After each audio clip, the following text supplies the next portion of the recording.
Update tayo mga kaidol sa ating NFT hydroponic system. Pasok tayo sa loob. Ayun na mga kaidol, nilagyan natin ng tanim. Ayan, may mga tanim na yung kabila natin. Wow, dalawang variety yan mga kaidol. Tingnan natin dyan, all meaty at saka kalimutan ko yung isang variety na to. Yan mga kaidol, oh.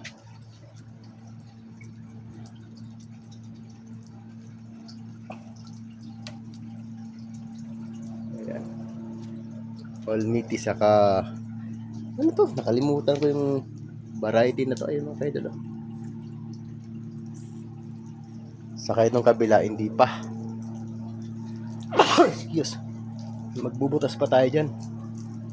Malaking trabaho pa ito. Napinturahan ko na yung PVC.